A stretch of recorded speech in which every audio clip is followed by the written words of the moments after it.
ang Panginoon kung gaano siya kabuti sa ating buhay, gaano siya kabuti sa ating pamilya. Despite everything, the Lord is still with us. Kailanman hindi niya tayo iniwan, hindi na tayo pinabayaan. Thank you, Lord God. Dahil nanagpuan namin, Lord God, ang inyong pag-ibig. Thank you, Jesus. Thank you, Jesus, for you have loved us. Thank you, Lord God, dahil sa tinapos mong gawa sa krus, kami ay mataya na, kami yung pinatawad na, Panginoon. Thank you, Lord God, dahil kami yung pinagpala na, kami yung pinabura na, Panginoon. And it's all about you, Jesus. It's all about you, Lord. Hallelujah, Jesus. Hallelujah, Lord God. Ang tinig mo ay aking hanap-hanap sa gitna ng bawat takot at paghihirap, sa kabila na aking pagkukulang. Katapatan mo, Diyos, tanging laan. Minsan pa ang tinig mo ay aking hanap-hanap sa gitna ng bawat takot at paghihirap. Gila na aking pagkukulang. Katapatan mo, Diyos, tanging laan. Sa puso at damdamin, ika'y mananatili. Walang hanggan ang alay mong pag-ibig. Natagpuan ang iyong pag-ibig na dakila. Doon sa krus, ako iyong pinalaya. Jesus, ako'y aawit nang walang hanggang pagpupuri. Ang puso ko'y sa'yo ialay.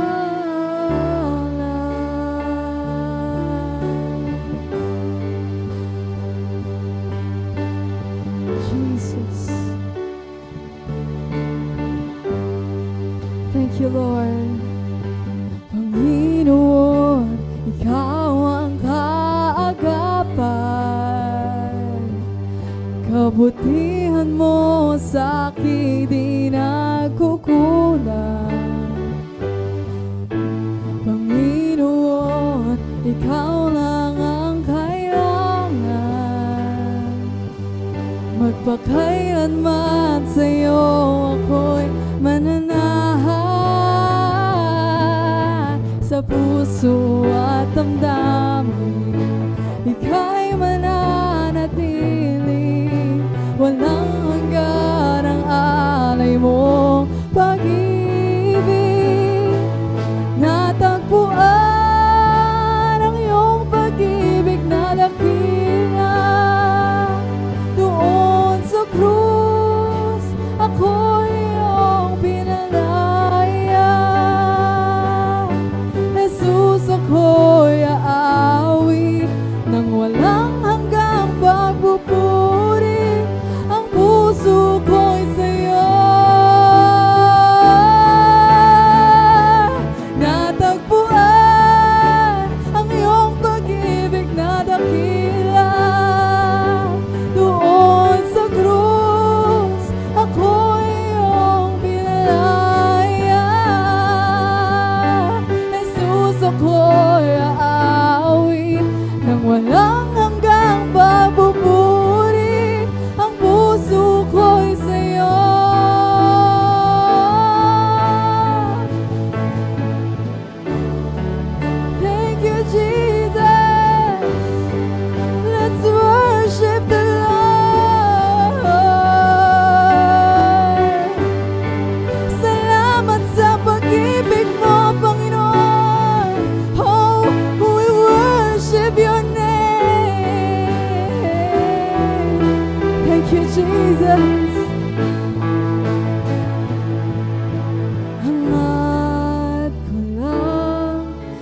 natagpuan. Ako'y binago ng pag-ibig mo. Hangat ko lang ay mamalagi sa presensya mo. Luwalhatiin ang pangalan mo.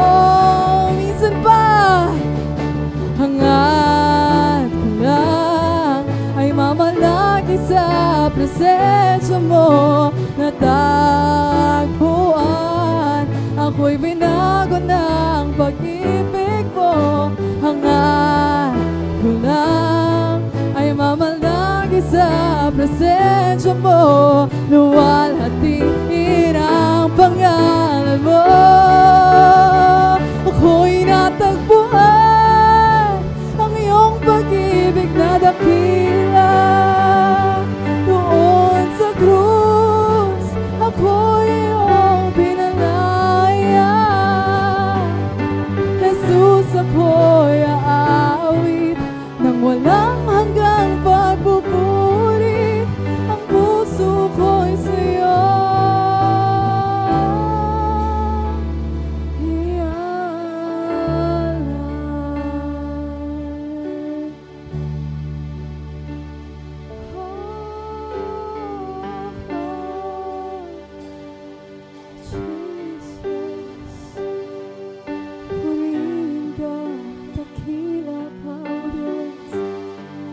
sambahin ang ngalan mo.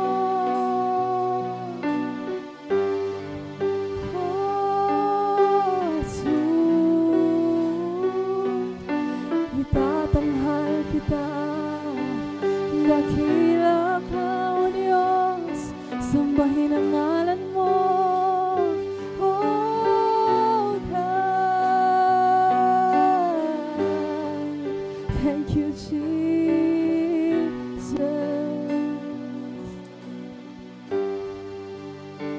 Yes, Lord.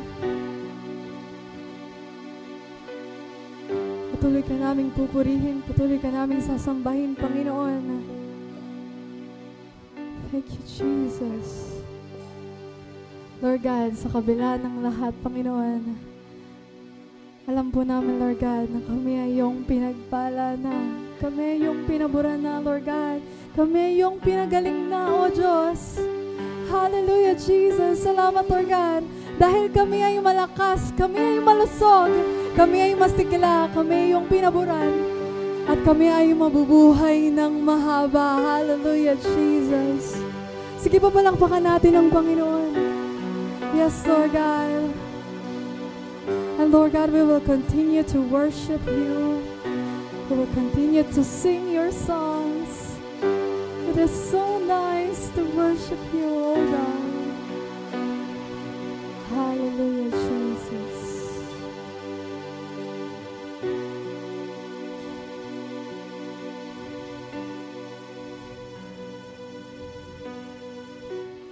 Nung malapit, nagsusumamo, ninanais banal na presensya mo.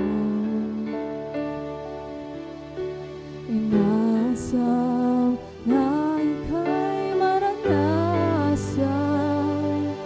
O Diyos, puso ko'y katapuin. Minsan pa lumalapit, nagsusumamo, ninanais banal na presensya mo. Inasam na ika'y maranasan.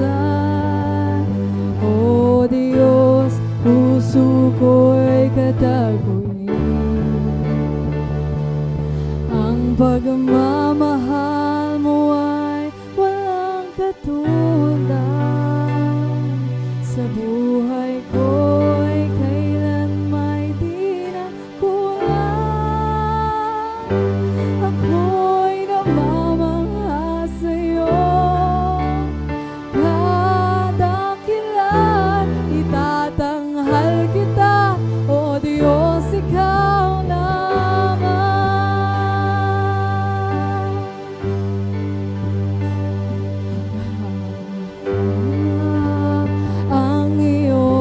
katapatan.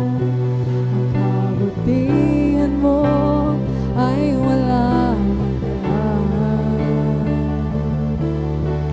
Ikaw, Jesus, ang matibay na sandigan. Hindi ako bibiguin kailan pa man. Ang pagmamahal mo ay walang katulad.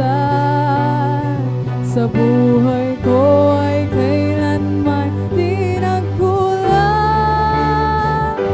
Ako'y namamangha sa'yo.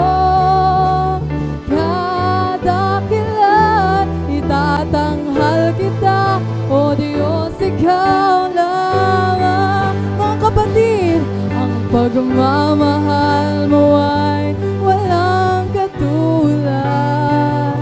Sa buhay ko ay kailan may di nagkulang. Ako'y namamangha sa'yo. Kadakilat itatanghal kita, O Diyos, ikaw lamang. Ang pagmamahal mo ay, yes Lord, sa buhay ko ay kailan may di nagkulang. Ako'y namamangha sa'yo. Kadakilat itatanghal kita, O Diyos, ikaw lamang. Oh, Jesus, ikaw lamang. Ikaw ang sandigan. Thank you, Jesus. Oh, hallelujah. Yes, Lord.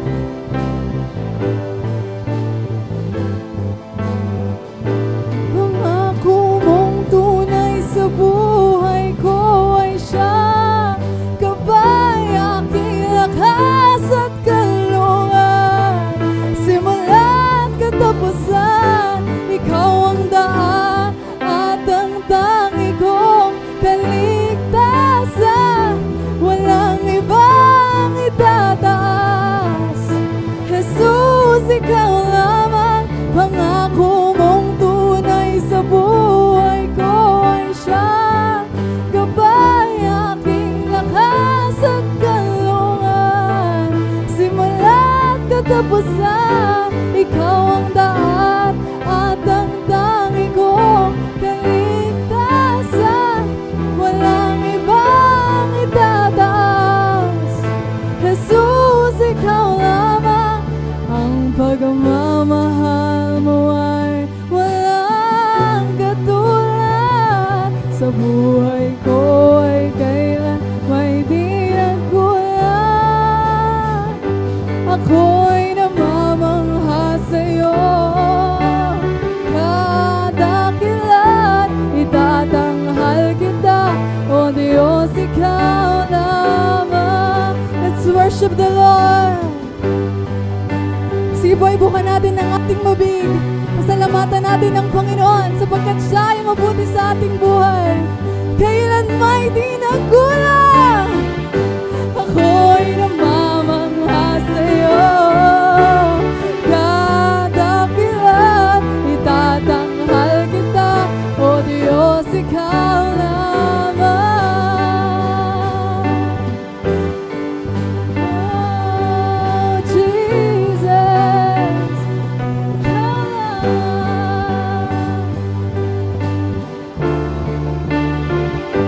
Walang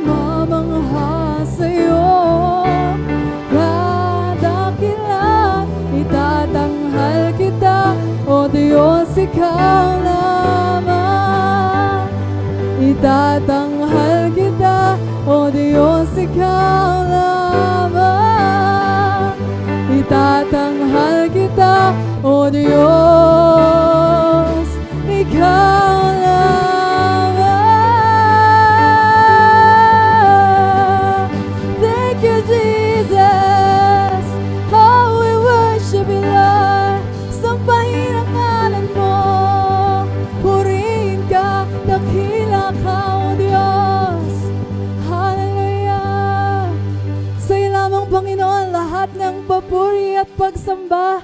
Sabay-sabay po tayo magsabi ng amen, amen at amen. Pwede na po tayo makaupo. Thank you, Lord.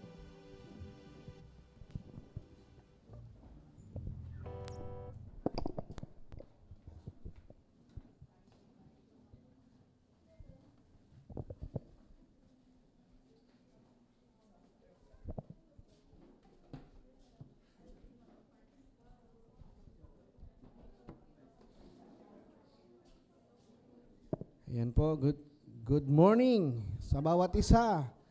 Good morning po sa bawat isa. Salamat po sa Diyos. Salamat po sa 90 na nanonood sa live stream. No? Siyam po, siyam. Salamat po sa bawat isa at batiin po natin ang ating katabi ng two thumbs up, Charito. You are blessed and highly favored. No, ibig sabihin po ng two thumbs up, yan po yung highest approval. Na ibig sabihin kay Kristo, tayo po'y pinagpala at pinaburan. Ibig sabihin po ng Charito, we are blessed and highly favored. Dahil na kay Kristo ka, ang pabor ng Diyos at pagpapala ng Diyos ay nasa iyo. He always declare na we are Charito in Christ, we are blessed and highly favored. No? Napakabuti po, tunay nga po sabi kanina sa ating awitin, lahat ng pangako ng Diyos, pag sinabing lahat, wala hong liliban sa pangako ng Diyos. Wala hong hindi matutupad. Walang hindi mangyayari sa pangako ng Diyos sapagkat ang lahat ng pangako ng Diyos ay yes and amen. Ang kailangan natin, i-claim natin, i-deklara natin araw-araw ang pangako ng Diyos sa buhay po ng bawat isa sa atin. Yan po yung mga bagay na katotohanan sa mga na kay Kristo. Sino po sa inyo mga na kay Kristo? Say amen.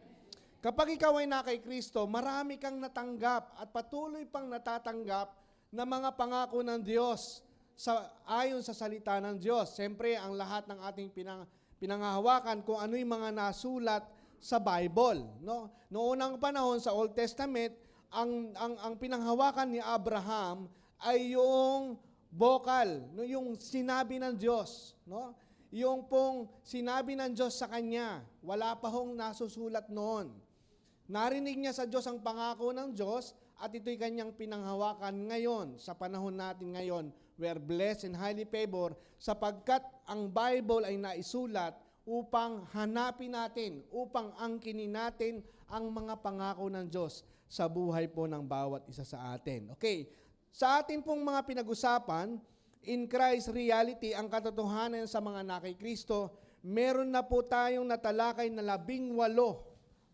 Labing walong katotohanan at pang-19 ngayon. Ibig sabihin, sa nilakad po ng ating mga pinag-uusapan, dapat nakita na natin yung kapangyarihan ng mga pangako ng Diyos sa atin. No? Nais ko pong balikan saglit. Sabi, kung ikaw ay na kay Kristo, I am perfectly loved by God. No? I am completely forgiven. I am righteous and holy like God. Dahil kay Kristo, ikay banal. Ikay matuwid sa harapan ng Diyos. In Christ, you are a child of God. No? Sabi pa rito, I am a new person inside. Pang-anim, I am blessed and highly favored. I am Charito. Yun po yung sinasabi ko po kanina. Dinideklara natin na tayo po'y pinagpala at pinaburan. Dahil kay Kristo, I'm rich and godly. Lagi nating angkinin na tayo po'y mayaman. Dahil sa kanyang karukaan, tayo po'y naging mayaman o guminhawa sa buhay. Dahil kay Kristo, ikaw ay pinagaling at pinalusog. Hindi lang ka pinagaling sa karamdaman, pinalusog po tayo. Kaya lagi natin dinideklara, tayo po'y malakas, malusog, masigla. Araw-araw. Pag may karamdaman, ako po'y pinagaling mo sa magitan ng iyong mga latay. Pang-siyam, I am anointed to serve. No? I am ambassador, sabi po sa 10. Pang-11, I am divinely protected. Iniingatan ka ng Diyos. I am inseparable. Walang sino man pwedeng magpahiwalay sa atin sa pag-ibig ng Diyos. Kay Kristo, I am redeemed from the curse. Wala nang sumpa. Wala ka ng sumpa dahil kay Kristo. I am the new habitation. Ang Diyos ay nananahan sa iyo. I am complete. Wala kang kulang. Hindi ka kulang-kulang. Kay Kristo, ikaw ay kompleto. Amen po ba? Kay Kristo, ikaw ay you reign in life. Kay Kristo, ikaw ay merong buhay na walang hanggan. I have eternal life. Pang-18, I have the mind of Christ. At ang ating pag-uusapan ngayon sa umagang ito, in Christ, I have the love of God. Palakpakan po natin ang Panginoon. Tayo muna po ay manalangin. Ama, maraming salamat po sa pagkakataong ito na pinagkaloob mo po sa amin upang pag-usapan ang iyong salita. Salita mo, Diyos, ay napakahalaga sa buhay namin sapagkat ito po, Diyos, ay ang mga pangako mo sa buhay namin. Salamat po sapagkat natagpuan namin ang mensahe ng iyong natapos na gawa sa krus ng Kalbaryo. Natagpuan namin ang iyong ginawa para sa amin. Maraming salamat po sa mga pangako mo na alam po namin ito po'y patuloy at magaganap sa buhay po ng bawat isa sa amin at kami po'y naniniwala sapagkat lahat ng bagay ay nangyayari sa mga naniniwala. Maraming salamat po, Diyos. Tunay nga, ang iyong salita'y kapani-paniwala, ang iyong salita'y totoo, ang iyong salita'y buhay at makapangyarihan at ito po ay aming pinanghahawakan. Salamat po, Diyos. Tunay nga po sa iyo po aming papuri, pagdakila, pagluwalhati sa tanging pangalan ni Jesus. Amen. Okay. Yung pag-uusapan po natin, yung in Christ, I have the love of God. Ano nga ba ang eksplanasyon ng salita ng Diyos patungkol sa having the love of God? Yung pagkakaroon ng pag-ibig ng Diyos. Ano nga ba sinasabi ng salita ng Diyos? Kasi lagi po tayong nandoon sa salita ng Diyos. Ano nga ba yung sinabi ng salita ng Diyos? Ano ba ang explanation ng salita ng Diyos patungkol sa pagkakaroon ng pag-ibig ng Diyos? Pangalawa, kung paano natin ito mai-apply. Kasi kailangan mo muna nating maunawaan at maintindihan ano nga ba ito. Pagkatapos ay pag-uusapan natin paano natin i-apply ang ating natutunan patungkol sa salita ng Diyos, patungkol sa pag-ibig ng Diyos na nasa atin. Okay, start na po tayo. Una, the love of God. The explanation. Ano po ang paliwanag ng Biblia patungkol sa pag-ibig ng Diyos sa atin?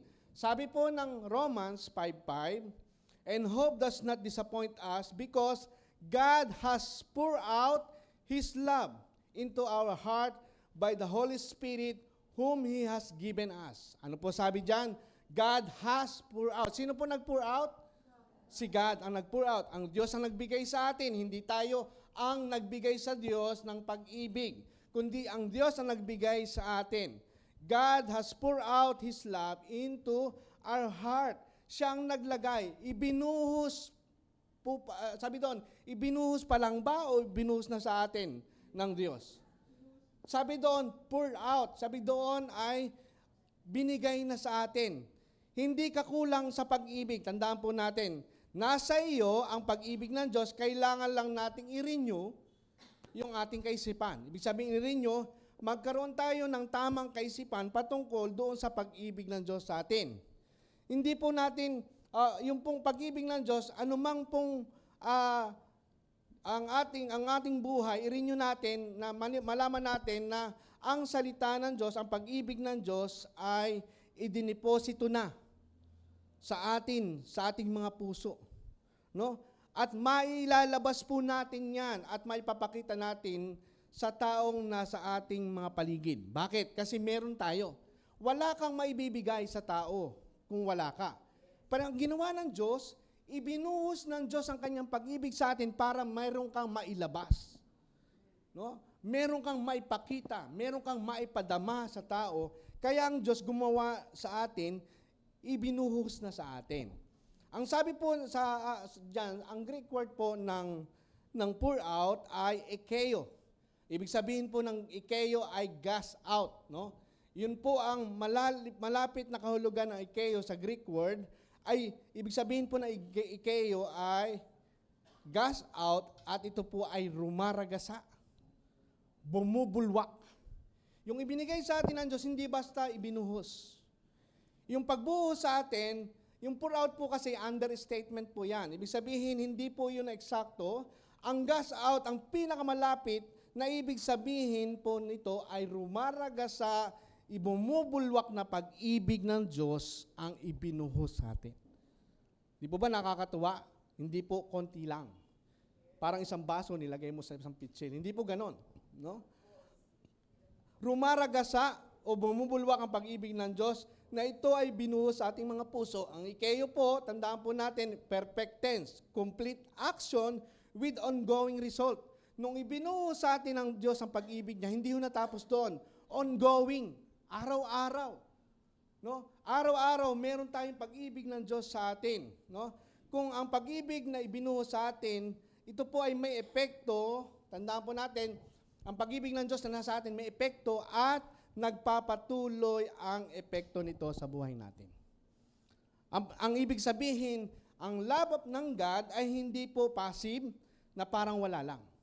Hindi po passive yon. Ang love ni God ay pour out o gas out ay active. Buhay, gumagawa sa buhay natin, working inside. No? If we only know how to apply it, we will realize to see wonderful world can be with people, how know the love using the love of God. Na mamangha ka, kapag naintindihan ng mga tao sa ating paligid ang pag-ibig ng Diyos ay nasa atin at naipadama natin, mamamangha ka sa mga tao. Kag naintindihan nila ang ibig sabihin nito. Kung minsan nasa atin ang pag-ibig ng Diyos pero hindi po natin alam. Yun po yung pananaw ng iba. Hindi nila alam na ang pag-ibig ng Diyos ay nasa kanila. Pero nasa kanila pala.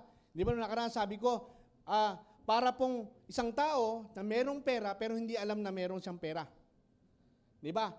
Yun po yung sinasabi na parehas lang yung damdamin na walang pera at damdamin na merong pera na hindi niya alam. Parehas lang po yun. Kaya ipinararating natin, pinababatid natin sa magitan ng kanyang salita na we have the love of God. Sabihin niyo sa iyong katabi, you have the love of God. Napakahalaga po na malaman natin na ang tao po ay napapahama kasi sa kakulangan ng kaalaman. Pag alam mo, kaya mong i-execute. Kaya mong gawin kasi alam mo. Pero kung hindi mo alam, wala kang bagay na may sasagawa. Napakahalaga po na alam mo natin ito, na tayo po ay may pag-ibig ng Diyos. Kaya ating tinitingnan ang salita ng Diyos na mayroon tayong pag-ibig ng Diyos. Pinagbabasihan natin, the basis ng ating pinag-uusapan ay ang salita ng Diyos. Ang explanation ng pagkakaroon ng pag-ibig ng Diyos ay sa pamagitan ng kanyang salita. Anumang panalangin po na hinihiling natin na punuin tayo ng pag-ibig ng Diyos. Di ba? Ganun po yung panalangin. Bigyan mo po ako, Panginoon, ng pag-ibig. Bigyan mo ako kami ng pag-ibig based, no? Sa base po sa sa New Covenant, hindi po tama. Sa New Covenant, hindi po tama yung humingi ka ng pag-ibig. Kasi sa New Covenant, meron ka ng pag-ibig. Ibinuhos na, hindi pa ibubuhos pa lang. Ang binasa natin sa Romans 5:5, pour out, ibinuhos na yung pag-ibig sa atin. Ang kailangan lang, tayo po ay umangkin. Lord, salamat sapagkat ibinuhos mo na ang pag-ibig mo sa akin. No? Hindi mo po pwedeng hilingin ang isang bagay na ibinigay na sa'yo. Tama po ba yon? Ang sabi ng Diyos, ibinigay na sa'yo ang pag-ibig niya. Tapos hihingin mo pa, Lord, pahingi nga po ng iyong pag-ibig. No? Lord, punuin mo nga po ako ng iyong pag-ibig. Pag sinabi mo, Lord, punuin mo po ako ng iyong pag-ibig, sabihin, yung ibinigay ba sa iyo ng Diyos, kulang? No? Masyado nating, kailangan tingnan natin yung ibinigay ng Diyos sa atin kumpleto. Walang kulang kasi ganun po ang Diyos. Pag nagbigay, husto. Hindi po nagkukulang ang Diyos sa atin. Tingnan po natin. Yan po ang ibig sabihin ng pour out. Meron po tayong picture. No? Yung pour out, isang pitsil, nagbubuhos sa baso. Pero yan po ay, sabi nga kanina, hindi yan ang sapat na understatement po yan. Ito po ang ibig sabihin ng gas out. Yan. Sikat po yan. No? Floodgate, flood control. No? Sikat po yan, no? Nabudol tayo ng mga nakaupo. No? Tingnan po natin, yan po ang ibig sabihin ng gas out. Understatement po yung pour out. Gas out, ibig sabihin bumubulwak. Yung ibinuo sa atin ng Diyos, bumubulwak.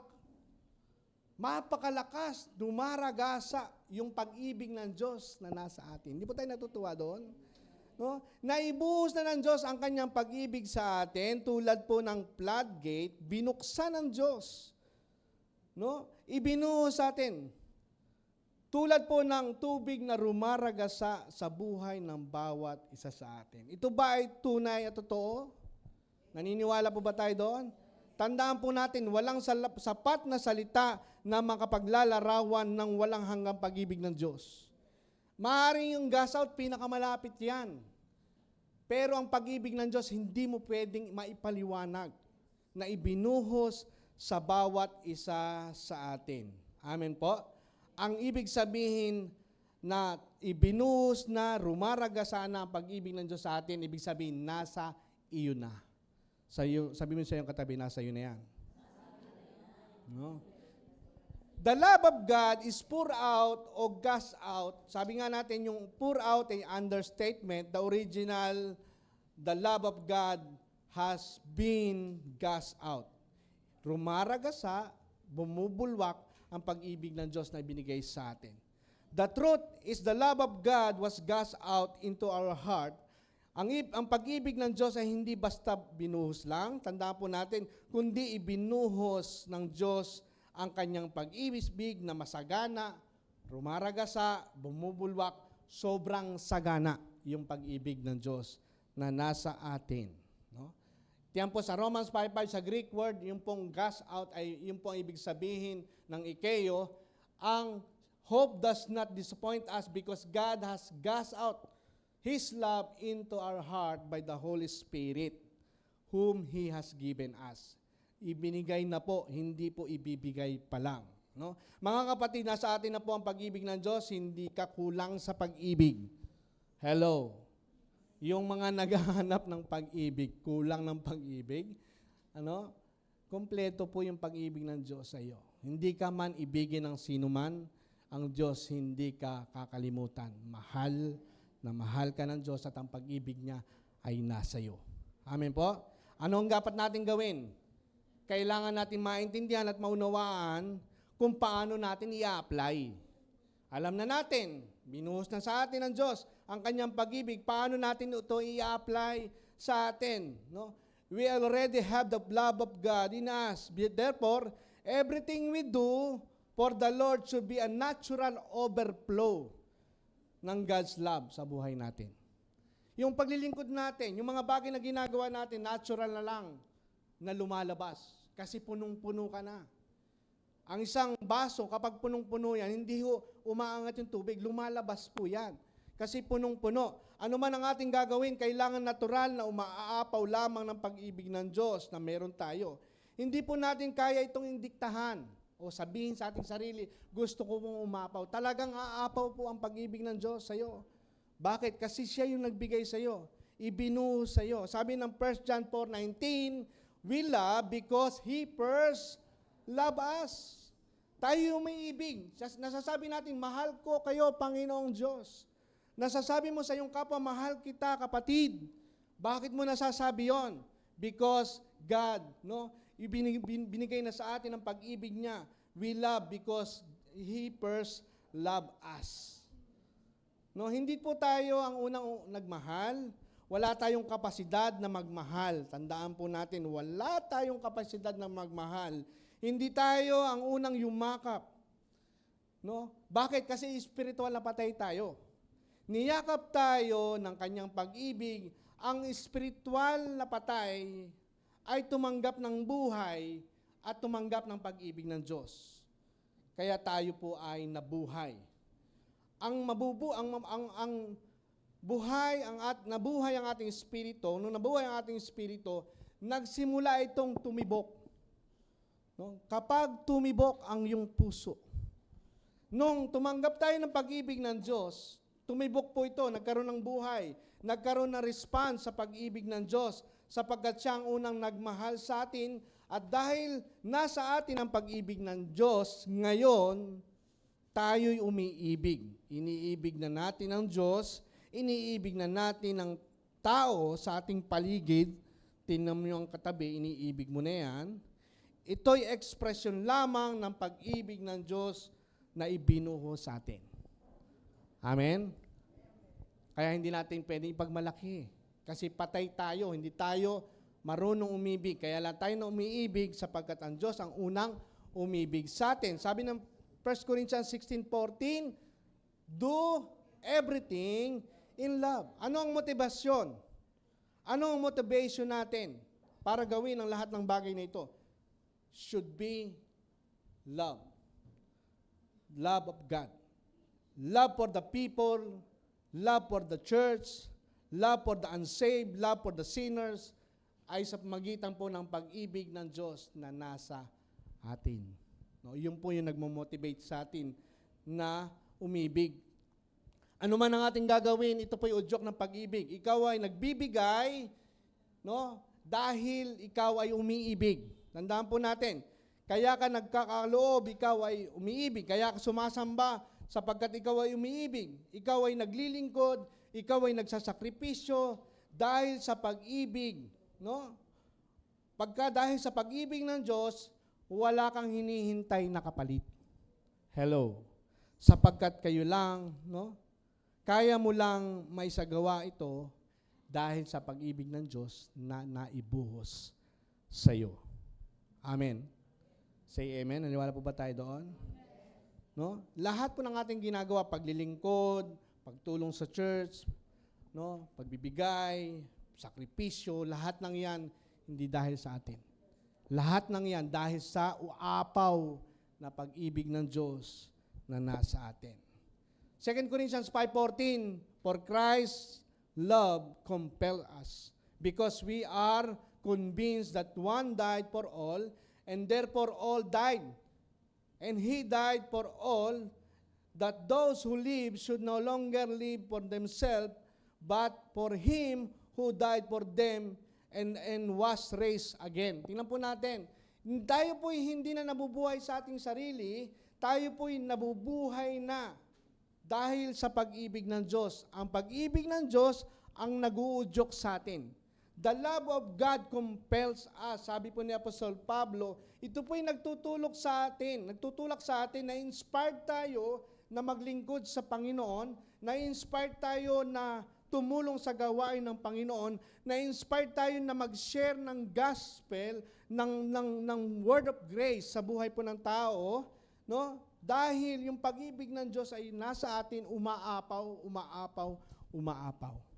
Kasi mahal mo ang tao. Nagiging mahal mo ang mga sinners. Nagiging mahal mo yung mga taong wala pa sa Panginoon. Nagkakaroon ka ng habag. Bakit? Kasi ang Diyos, napakalaki ng habag niya sa mga taong wala sa Kanya. At ang pag-ibig ng Diyos na yan, ibinuhos sa atin. Ang ating pag-ibig kay Kristo ay nasasabi natin sapagkat si Kristo ang unang umibig sa atin. Kapag naintindihan natin ang pag-ibig ng Diyos, magiging magaang ang lahat sa ating paglilingkod. Hindi tayo naghihintay ng kapalit. Hindi ka napansin, ayaw mo na, lilipat ka na sa ibang church. No, meron pong ganon. Pag hindi ka napansin, hindi ka na value. Ang paglilingkod po sa Panginoon, sa Kanya. Huwag kang maghintay ng kapalit. No? Kasi nga, ang paglilingkod mo sa Panginoon, hindi dahil sa pag-ibig mo sa Diyos. Dahil sa pag-ibig ng Diyos na nasa iyo. Umaapaw yan. Amen po? Kaya hindi kailangan, yung tao, kapag mayroong pag-ibig ng Diyos, hindi mo na kailangan kalagkarin, no, ang sarili para magsimba. Hindi mo kailangan kalagkarin. Kusa po yan na pupunta sa simbahan. Meron pang padyak sa kanyang paa. Hindi pwedeng hindi ako umattend. Ano? Siya mismo, kusa yan kasi yung pag-ibig ng Diyos nasa iyo. Kasi ang Panginoon, mahal niya ang gawain niya. No? Udyok po ng pag-ibig. Hindi kailangan paringgan. No? O yung pong ibig sabihin na konsensyahin. No? Maawa na kayo. Hindi naman gano'n, di ba? Hindi ba kayo nahihiya? Di ba ganun po yung mga ibang mga preacher? At tinutukoy yung mga nanonood, yung mga maten, no? Hindi na po ganun ngayon. Kapag nalaman natin na mayroong pag-ibig ng Diyos na nasa atin, bubulwak po yan. Kaya dito po wala pong condemnation. No? May umaten, merong hindi. Kasi sa kanila yon. Kasi naniniwala ako, kapag ang pag-ibig ng Diyos nasa kanya, bubulwak yan, kusa yan. Pupunta sa church, kusa yan maglilingkod sa Panginoon, kusa yan magkakaloob, tutulong sa gawain ng Panginoon. Bakit? Kasi yung pag-ibig ng Diyos nasa kaniya. Naniniwala po ba tayo doon? Kaya kusang loob upang tumulong sa gawain ng Diyos, yan po ay udyok ng pag-ibig ng Diyos. The Bible explained that in Christ, we have the love of God within us. Naniniwala tayo doon. Empowering us to love and to do everything in love. Yun yung nag-empower sa atin na gawin, na magmahal, na gawin ang lahat ng bagay. Lahat ng gagawin natin sa pag-ibig, walang personal na motibo, kundi dahil lamang sa pag-ibig. Kung ito lang ang motibasyon natin, hindi tayo mapoprostrate. Bakit? Kasi hindi ikaw. Yung pag-ibig ng Diyos na nasa iyo. No? Kasi prostration, yung isang bagay na inisip mo na ikaw ang gumagawa. Pero kung alam mo na hindi ikaw ang gumagawa, si Kristo ang gumagawa sa iyo, kahit walang palakpak ng tao, kahit walang recognition, kahit walang sinasabing congratulation, wala pong parangal galing sa tao, walang certificate of appreciation, whatever, hindi ka mapoprostrate. Bakit? Kasi yung love ni God ang gumagawa sa iyo at hindi ikaw. Hello. Sapagkat ito yung motibasyon natin. Ang serbisyo, sakripisyo na ginagawa natin ay sa pamagitan ng pag-ibig ni Kristo na ibinuhos sa bawat isa sa atin. Ang tanong, nasa atin po ba ang pag-ibig ng Diyos? Ibig sabihin, meron na po tayong kakayanan na umibig, kailangan na lang natin itong malaman kung paano natin ito gagawin. Amen? Okay. Ano po ang susunod? Tapos na po tayo sa explanation. Ano po susunod? Application. The explanation of having the love of God, we have the love of God in Christ, I have the love of God. Sabihin nga po natin, in Christ, I have the love of God. Okay, pangalawa, the application. Ngayon, alam na natin ang paliwanag na nasa atin na ang pag-ibig ng Diyos. Naniwala tayo doon. Paano naman natin ito may apply? Una, first, I share God's love to others boldly. Dahil nasa iyo na, meron ka namang maibibigay kasi nasa iyo na. I-share po natin. To share is one thing, but to do it boldly is another thing. Yung pong mag-share po, okay lang. Pero yung mag-share ka ng may lakas ng loob ay isang bagay pa. Yung lakas ng loob na mag-share ng pag-ibig ng Diyos ay galing mismo sa pag-ibig ng Diyos. No? With the love of God within us, we are empowered to share His love with others boldly. Knowing that the Spirit fill us. Ang Banal na Espiritu ang nagpupuno sa atin, nagbibigay sa atin, fill us with strength and courage. Nagbibigay sa atin ng lakas at ng courage, ng kakayanan na gawin na mag-share po ng pag-ibig ng Diyos. Yung lakas at tapang na nandito sa loob natin, naniniwala tayo na sa loob natin, mag-share po tayo ay nanggagaling po ito sa pag-ibig ng Diyos. Kaya hindi ka maghahagilap ng lakas sa loob, kundi kusang lalabas ito galing sa loob palabas. No? Ang lakas ng loob ay nandito mismo galing sa pag-ibig ng Diyos sa buhay po ng bawat isa sa atin. Sabi po ng 1 John 4:18, there is no fear in love, but perfect love drives our fears.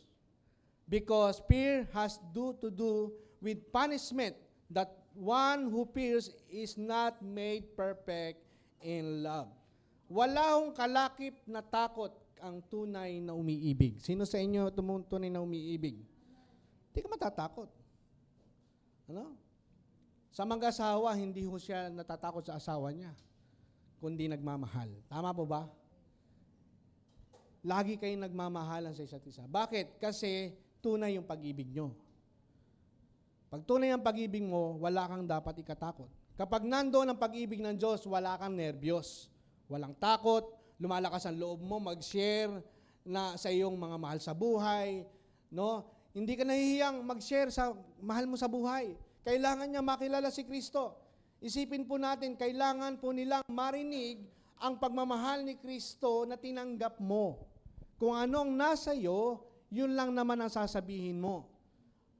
Ang tanong, meron ka ba sa loob? Kung naniniwala ka may pag-ibig ng Diyos, kung paano ka inibig ng Diyos, yun din po ang sasabihin mo sa iyong kapwa. Marami pong tumatanggi sa inaalok na kaligtasan dahil ang representasyon ng tao patungkol sa Diyos, galit ang Diyos sa iyo. Di ba? Ganun po yung sabi. Yung mga makasalanan, galit ang Diyos sa mga makasalanan. Pupunta kayo sa impyerno. O, ganun po yung representasyon ng tao. Kaya nung sumunod na nagkita kayo, ayaw ka nang kausap.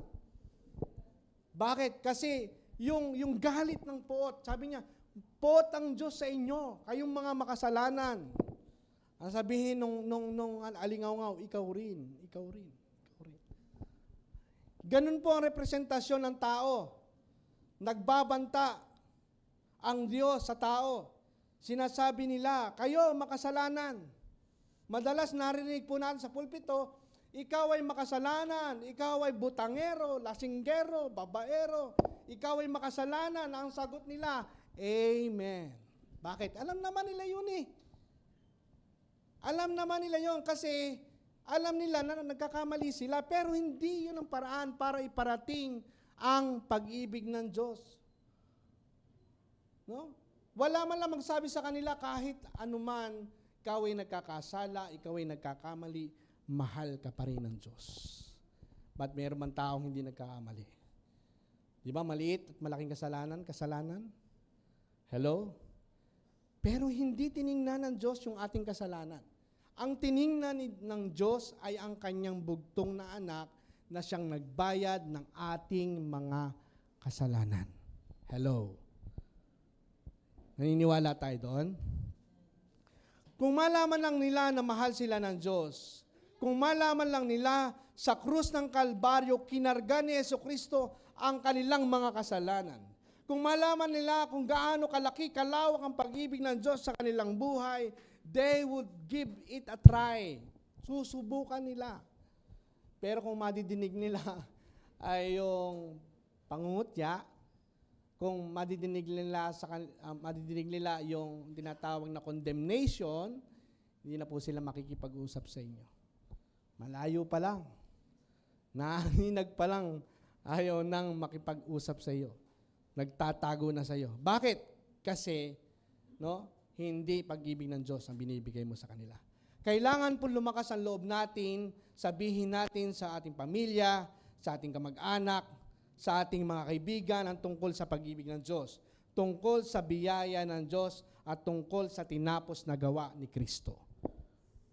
Biyaya ng Diyos, libreng regalo, ibinigay ang kaligtasan, kapatawaran. Natapos na gawa sa krus ng Kalbaryo, siya nagbayad. Kaya hindi tayo pinarurusahan ng Diyos. Amen po ba? Sabi nito, love and fear cannot exist. For God's perfect love drives our fear.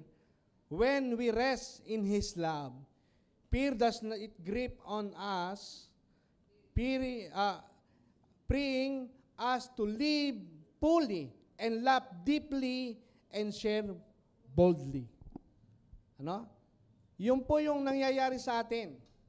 Tayo po ay nag-share ng merong kalakasan ng loob dahil naniniwala tayo ang pag-ibig ng Diyos ay nasa atin. Yan po ang nagagawa ng pag-ibig ng Diyos. Kaya kung nasa iyo ang pag-ibig ng Diyos, natural po yang lalakas ang loob mo, kailangan mo lang hakbangan. Meron kang lakas ng loob sa iyong sarili, kailangan mo lang hakbangan. Pag hindi mo hinakbangan, sabi po ng kasabihan, journey with a million miles, begin into first step. No? Bago ka marating sa milya-milyang lugar o yung paglalakad mo, kailangan simulan mo sa isang step. Ganon din po sa pag-share. No? I-try po natin. Mag-invite po tayo.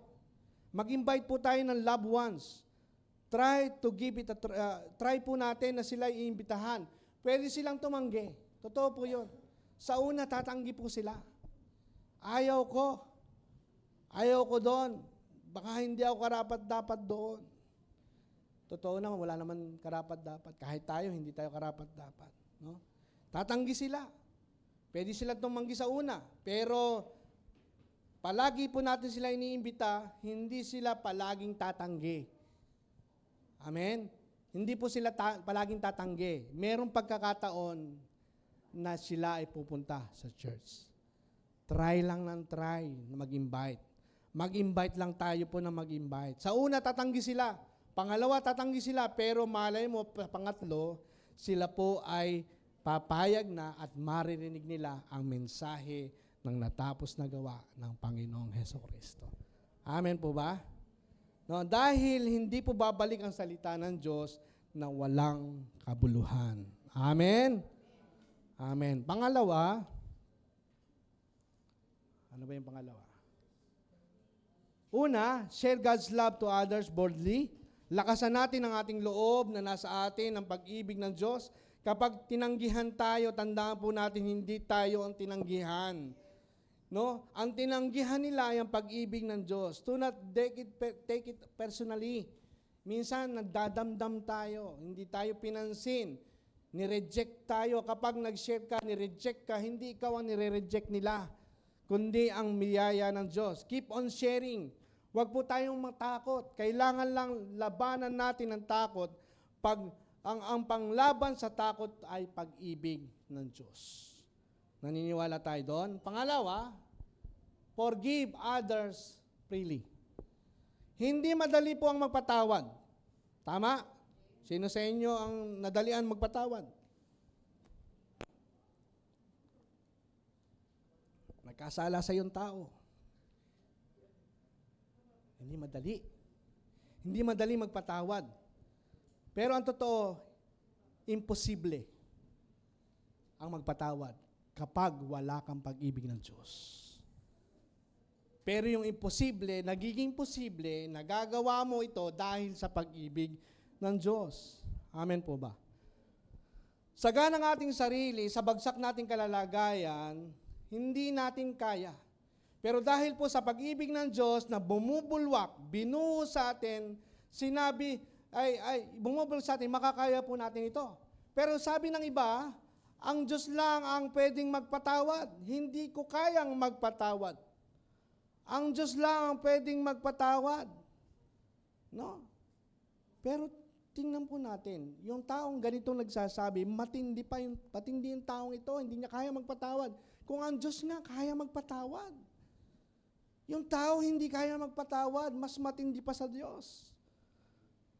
Mataas pa ang standard mo sa Diyos kung hindi ka marunong magpatawad. Merong ganitong tao hindi marunong magpatawad. Meron po. Dahil ang totoo, magagawa lang ang pagpapatawad dahil sa pag-ibig ng Diyos. Sino sa inyo may pag-ibig ng Diyos? Ano yung pag-ibig na meron ka? Umaapaw. Bumubulwak. Rumaragasa. Ibig sabihin, kung meron kang pag-ibig ng Diyos, kaya mo magpatawad. With God's love within us, we are empowered to go, to forgive others freely, reflecting His ultimate expression of love. Forgiveness is a true mark of divine love. No? Ito po yung expression. Ini-empower tayo ng pag-ibig ng Diyos. Ibig sabihin po ng forgiveness, charisomai, ang root po nito ay charis, it is a gift. Ang forgiveness ay gift freely given. Ano? Yung forgiveness o pagpapatawad ay regalo. No? Kapag ini-earn nila sa inyo ang pagpapatawad, hindi po yan tunay na forgiveness. Ang pagpapatawad lang, sasabihin nila, papatawarin lang kita kapag nagbago ka na. At nagbago po yung taong sinabihan niya na patatawarin lang kapag nagbago na. Ang ibig sabihin, yung pagpapatawad na ibinigay niya sa tao ay premyo, hindi regalo. Hello? Hindi regalo. Ang regalo, binigay ng libre. Kaya lang, sa biblical forgiveness, ay no string attached. You just freely given. Papatawarin ko lang iyan kapag nagsorry, hindi po yon ang sinasabi ng Bible. Mga kapatid, kahit hindi pa nagsosorry, patawarin mo na. Hello. Ang pagpapatawad, ang pagpapatawad, ang nakikinabang po rito, hindi yung nagkasala, kundi yaong nagawa ng kasalanan. If you forgive, you will benefit. Gagaan ang loob mo. No? Hindi. Sasabihin, papatawarin ko lang siya kung siya'y magsosorry. Ayaw magsorry. Di pag nakikita mo siya lagi, masama loob mo. Kumukulo ang dugo mo. Tumataas ang presyon mo. Kasi hindi mo siya mapatawad, kasi hindi siya nagsosorry. Pero sabi sa atin, ang Bible na nagsasabi, patawarin mo siya kahit hindi nagsosorry. Yung tao po ba nagsorry bago pinatawad ng Diyos?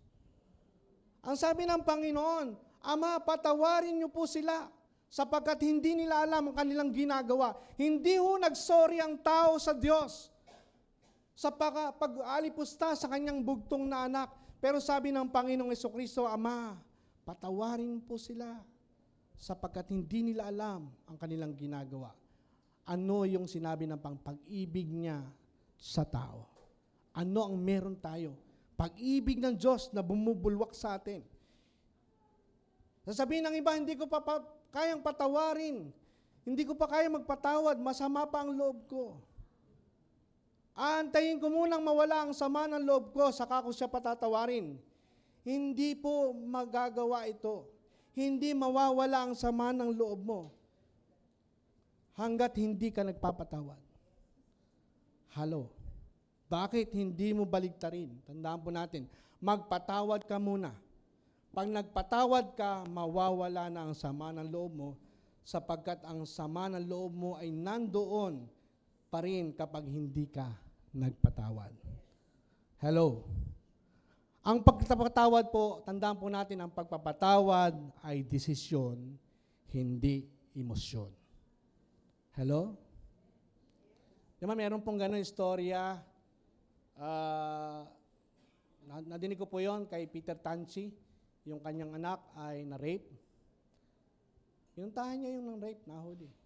Sabi niya, pinatatawad kita sa ginawa mo.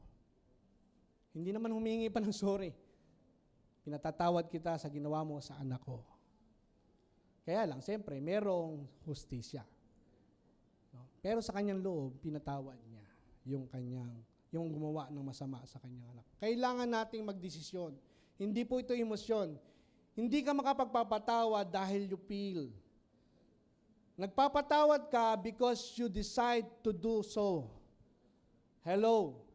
Nagpapatawad ka kasi ito po yung tama. Dahil ang pag-ibig ng Diyos ay nasa iyo. Make no mistake, hindi natin ito kaya. Tandaan po natin, hindi natin ito kaya hiwalay sa pag-ibig ng Diyos. Hello? Magagawa natin ito. Tandaan natin, magagawa natin ito. Kaya natin itong gawin. Huwag mong sabihin na hindi mo kaya. Pag sinasabi mo, hindi ko kaya, huwag mong sabihin na hindi mo kaya. Ito'y magagawa mo dahil ang pag-ibig ni Kristo ay nasa loob mo. No? Huwag natin sabihin, hindi ko po kaya, ako po'y tao lamang. No? Merong puso't damdamin na nasaktan. Di ba ganon? Huwag mong sabihin tao ka lang. Magkaiba po ang bahay na walang nakatira at bahay na may nakatira. Ang bahay na may nakatira ay inhabited house. Ang bahay na walang nakatira ay tinatawag na haunted house. Hindi ka po haunted house. Ikaw ay habited house. Ibig sabihin ng habited house, yung pag-ibig ng Diyos nasa iyo. Ibinigay sa iyo, ibinuhos sa iyo. Lalabas po yan. Kasi yung pag-ibig ng Diyos na binigay sa iyo, punong-puno, nag-uumapaw. Sabi po na Ephesians 4:32, be kind and compassionate to one another, forgiving each other, just as. Yung ibig sabihin po ng just as ay katos po sa Greek word, in Christ, God forgive you. No? Sabi doon, yung katos ay the same manner, the same measure. No? Pag sinabi mo hindi ko kaya, no? Hindi naman ako Diyos. Paano ko mapapatawad ang taong ito? Tandaan po natin, in the same manner, in the same measure as God forgave you, kaya mong magpatawad. No? Hindi ho imposible na magpatawad. Amen? Hindi po ito pinagagawa ng Diyos sa atin sa ganang ating sarili. Ang sabi po ng talata na ating binasa, in Christ. Di ba sabi doon? In Christ, ano po sabi diyan? You have the love of God. In Christ, you have the love of God. Kapag nasa iyo ang pag-ibig ni Kristo, kaya mong magpatawad. Tanong, ilang beses po natin patatawarin ang taong nagkasala sa atin? Nasabi po natin yan. Yung mga tao paulit-ulit nagkakasala sa atin, sabi mo, ilang beses ko ba siyang patatawarin? Tanong din po yan ng mga alagad. Tanong ni Pedro, Lord, ilang beses kong patatawarin ang kapatid ko? Sumagot po ang Panginoon Jesucristo, 70 times 7. Ano ginawa ni Pedro? Kumuha agad ng calculator. Kinuwenta niya. 70 times 7, lumabas 490 times. No?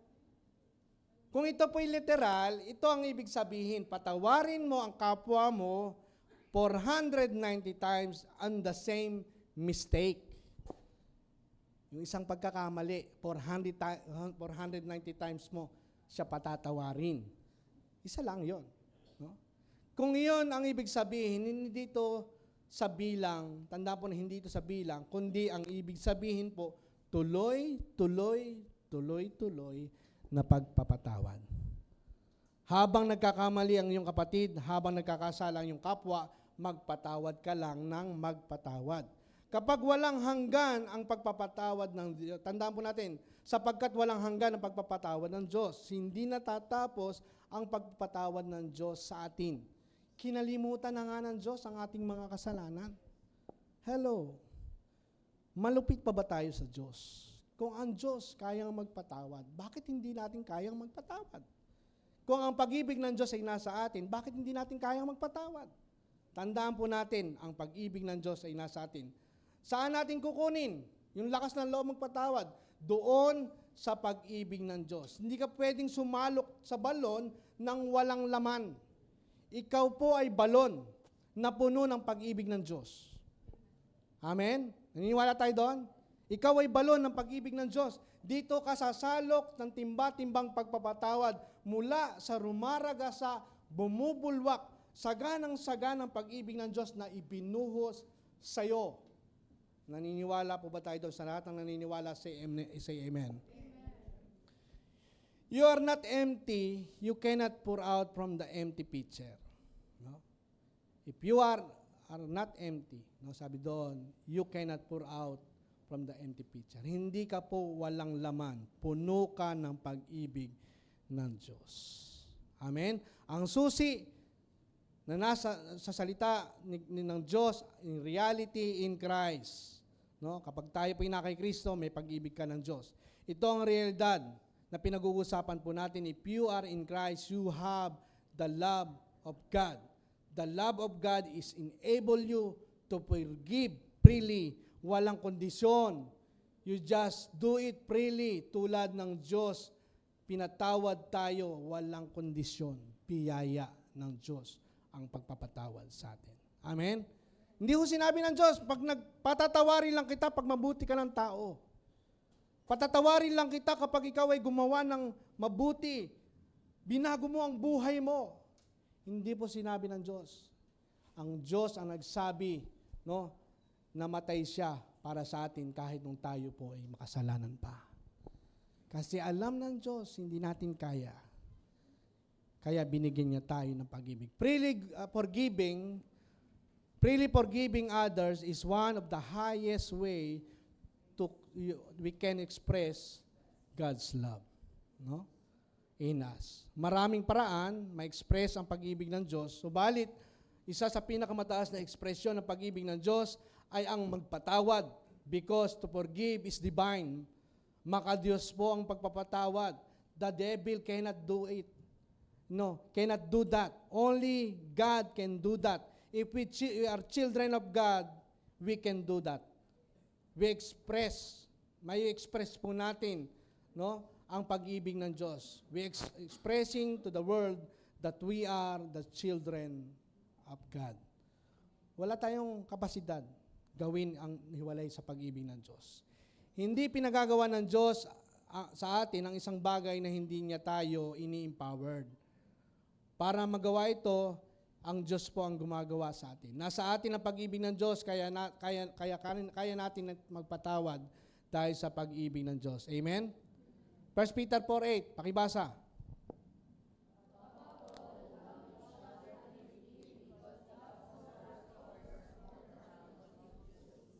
Yun. Sabi dito, yung pong pagpapatawad ay tinatakpan. Dahil sa pag-ibig, tinatakpan ang anumang kasalanan.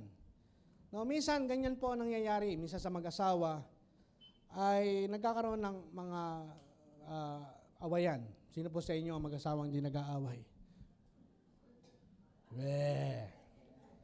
Di nga. No, sabihin mo, pastor-pastoran, hindi kami nag-aaway. Nag-aaway kami. Hindi ho nilulubugan ng araw yung away. Kaya pagka nagalit ako, lubog na yung araw. Ano? Pag nag-away ko minsan na mag-asawa, merong pagkakataon hysterical. Maingay sa pag-aaway.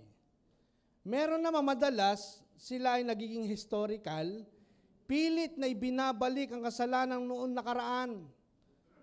Sasabihin niya sa asawa, natatandaan mo noong 1978. Natatandaan mo ba?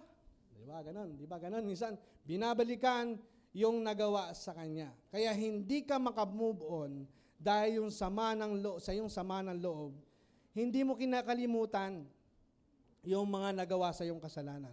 Ang tunay na pagpapatawad ay nililimot na, tinatakpan ang maraming kamalian. Sabi doon, love covers over a multitude of sin. Hello. Takpan. Marami kang kamalian. Pero, iniisip mo, mas marami siyang kamalian. No? Kunyari ako, iniisip ko, marami akong kamalian. Pero mas marami naman yung kamalian ni Pastora. Pero hindi mo alam, yung iniisip ni Pastora, sasabihin niya, marami akong kamalian, pero mas marami yung kamalian ni Pastor. Ganun po, no?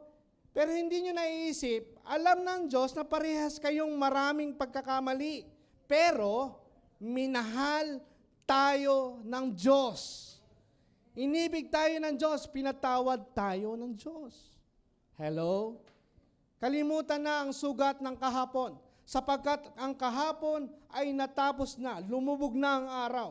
Sumikat na ang bagong araw, ang sabi ng Panginoon, sa bagong araw, dakila ang kanyang katapatan. No? Bawat araw, they are new every morning. Great is thy faithfulness. Hello? Amen? Pangatlo, yan, tapos na po tayo doon. Pangatlo, encourage other openly. Encourage po natin ang lahat. Ito ang isang praktikal na paraan para maipamuhay ang pag-ibig ng Diyos, yaong palakasin ang ating kapwa. Encourage po ang iyong mga anak. No? Encourage mo ang iyong mga anak. Dalhin mo sa church. Kasi pag wala siya sa church, madi-discourage siya. Kasi pag tininon ng mga mundo, discouragement ang mundo. Pero sa gawain ng Panginoon, encouragement ang kanyang matatanggap. Ang iyong asawa, encourage mo ang iyong asawa. Kapag siya nang hihina, no? Siya nang lulupaypay. Ako, madalas ini-encourage yung pastora. Lalo na pag wala. Pag may Judith. No? Kasi ako na po nag-iisip ng lahat. Kasi ayoko na siya mag-isip. No? Ang iyong mga kapatid, encourage mo. Encourage mo rin ang iyong pastor. Mag-encourage tayo sa isa't isa dahil yan po ay tama at yan ang kailangan. Hello. With God's love within us, we are called to encourage of others openly, lifting them up and sharing and sharing the strength and His love provides. Hindi po pare-parehas po yung lakas natin, tama? Hindi pare-parehas yung kahinaan natin. Pero tandaan natin yung kalakasan natin, kalakasan ng iba, ng mahina. Yung kalakasan nila, kalakasan naman natin. Yung parte na ikaw ay malakas, yun pala ang magpapalakas sa iba. Kaya kung saan ka malakas, palakasin mo ang iba dahil iyan ang ekspresyon ng pag-ibig ng Diyos. Sabi po ng Hebrew 10:25, not for giving up meeting together as some are in the habits of doing, but encouraging one another, and all the more as you see the day approaching. Ang iyong pagdalo, tandaan po natin, ang iyong pagdalo sa gawain ay nakaka-encourage sa iba. Sino po sa inyo na-encourage kapag nakikita mo ang bawat isa? Hello? Na-encourage ba kayo? Tingnan niyo yung sarili. Na-encourage ka ba? Na-encourage po tayo. Ganon din po yung pastor. Malungkot po ang pastor pag kukunti ang dumadalo.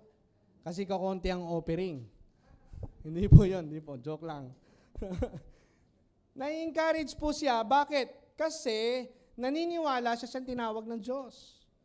Kapag nakikita niya na dumadalo ang lahat, na-encourage siya na siya tinawag ng Diyos. Kaya dumalo po tayo.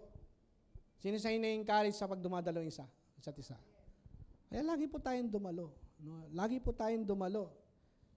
Mahirap po pag yung pastor na hindi dumadalo. Na-encourage ba kayo doon? Pag yung pastor hindi na dumadalo? Di ba hindi? Kaya mahalaga po ang meeting together. Mahalaga po ang gawain ng Diyos. Encourage one another. May mga taong hindi nagpapatuloy dahil hindi na rin nagpapatuloy yung nag-invite sa kanya. Alam niyo po, sa Saudi ko, may nag-invite po sa akin sa gawain ng Lord. First, dumating po ako doon 1998. Naka-attend po ako doon kalahatian ng taon ng 1998. Kasi may nag-invite sa akin. Ay, asama ka, attend ka. Umattend ako. Na-encourage ako sa lahat. Kasi nga, galing ako sa hindi pagsambi. Na-encourage ako sa mga tao. Buti na lang, may nag-i-encourage sa akin iba. Nung nakita ko, hindi na umattend yung nagsama sa akin. Ako na yung umattend. Mula 1998 hanggang 2011, hindi po ako pumalya ng gawain. Bakit? Kasi merong nag-encourage sa akin. Hindi pa dumarating ang Biyernes. Biyernes po ang pagsama doon. May nagte-text na sa akin. May tatawag sa akin. Ang ginagawa, sinusundo pa ako. Sa aking tirahan, dinadala ako sa church, pagkatapos hinahatid ako. At nawili na po akong umattend. Kasi nga yung encouragement nila, na pinakikita sa akin, pinadadama nila yung pag-ibig niya sa akin. Kung hindi po nangyayari yon, magiging pastor kaya ako. Hindi nyo alam, isang araw, isa sa inyo magiging pastor. Pero mangyayari yon kung ini-encourage natin ang bawat isa. Hello. Sa tuwing ikaw ay dumadalo, ini-encourage mo ang iba. Ini-encourage mo yung pastor mo. Ini-encourage mo yung leader mo. Ini-encourage yung bawat member. Kaya patuloy kang dumalo at magpalakasan tayo. Kailangan natin ng isa't isa. Hello. Ang salitang one another ay 100 ulit na nasulat sa Biblia. Ito po ang biblical theme. Ang ibig sabihin, kailangan natin ng isa't isa, parte tayo ng isang katawan, kailangan natin ng isa't isa. Kailangan nyo si pastor at kailangan kayo ni pastor. Sino sa inyo naniniwalang mahalaga ang bawat bahagi? Minsan hindi ka pansin-pansin. Yung po bang balahibo sa ilong, parte ng katawan? Parte yan ng katawan, hindi napapansin. Kaya kung minsan dumudungaw po yan, di ba? Kasi hindi napapansin, nagpapapansin. Sabi nga ni Bishop, meron ganun sa church, lagi nagpapapansin. Ang gawin mo, pansinin mo. Ano? Pansinin mo, huwag mong gugupitin. No? Di ba yung ilong, yung balayo mo sa ilong? Lumalabas yung kasi nagpapapansin. Kasi hindi siya napapansin, nasa loob. Pero mahalaga yon. Yung balahibo na sa ilong, mahalaga po yun, tama? Bakit merong balahibo sa ilong? Para salain ang dumi. Kaya merong kulangot.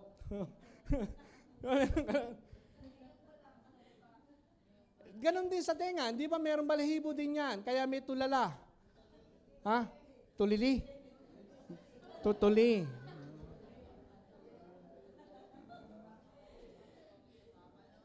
Sabi nila, tulili. Sabi ko lang, tulala. Ibig sabihin, maliit na parte ng katawan, mahalaga. Hello, encouragement ka. Sabihin ko sa yung katabi, encourage ka para sa akin.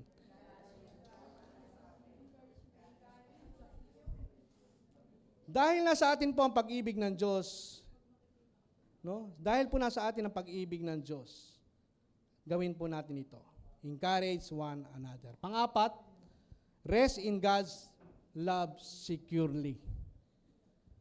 Dahil nasa atin po ang pag-ibig ng Diyos, feel secured. Huwag kang mangamba, hindi na po buburahin ang pangalan mo sa aklat ng buhay.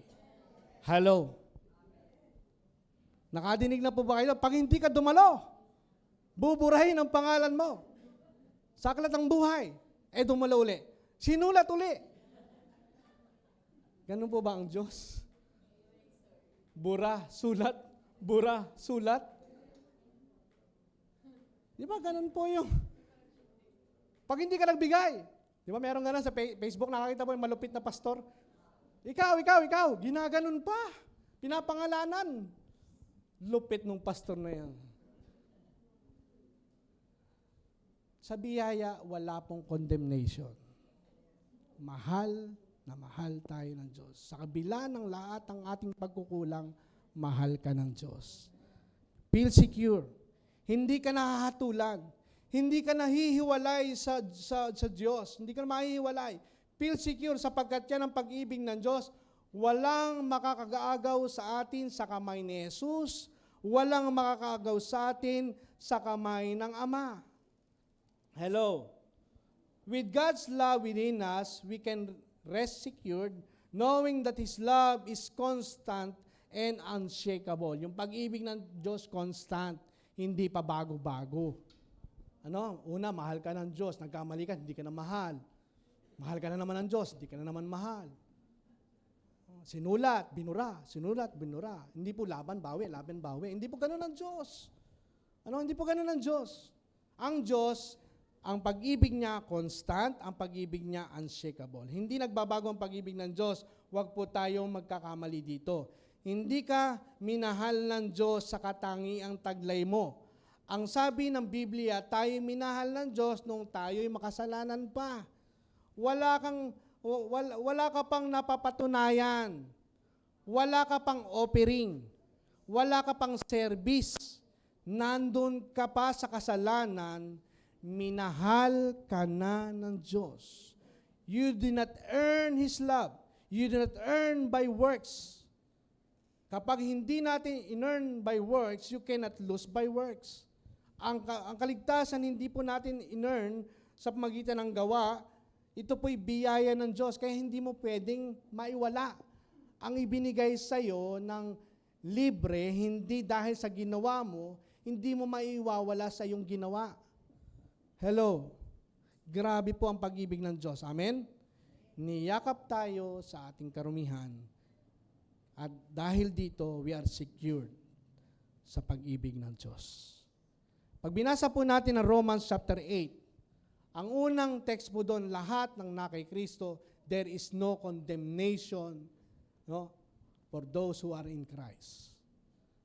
Sa last verse ng Romans, ikaw ay no separation.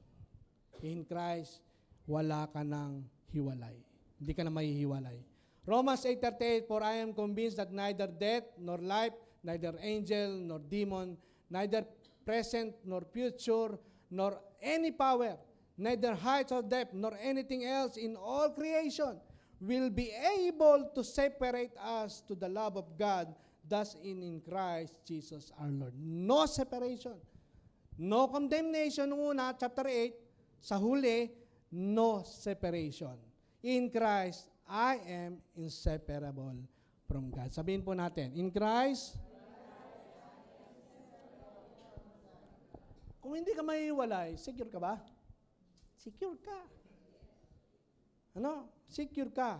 Ipayapa mo ang iyong isip nang niyakap ka ng pag-ibig ng Diyos, hindi ka niya bibitawan kailanman. Ang pag-ibig ng Diyos ay hindi nagbabago, hindi mapipigil ang pag-ibig ng Diyos. Minsan, iniisip natin na hindi na tayo kaibig-ibig. Minsan, iniisip natin na hindi na tayo mahal ng Diyos. Iniisip mo lang yon. Hello? Iniisip mo lang yon. Hindi nagbabago ang pag-ibig ng Diyos sa'yo. Minahal ka noon, minamahal ka ng Panginoong Diyos hanggang ngayon. You are secured in His love. Say amen. Okay, pang-apat, matapos na po tayo. The life application, pang-lima, give generously. Okay, not just give. Learn the art of generosity because that God's love is all about. God's love is generous. Tama po ba yan? Ang pag-ibig ng Diyos ay generous. If God's love is inside us, we know generosity is all about. Generosity is not all about the amount. Tandaan po natin, but it is the attitude of the heart. Hindi sa presyo. Ang pagkakaloob, hindi lang po sa presyo. No? Hindi po sa presyo. Yun ay attitude of the heart. With God's love within us, we are empowered to give generously, knowing that our source is infinite.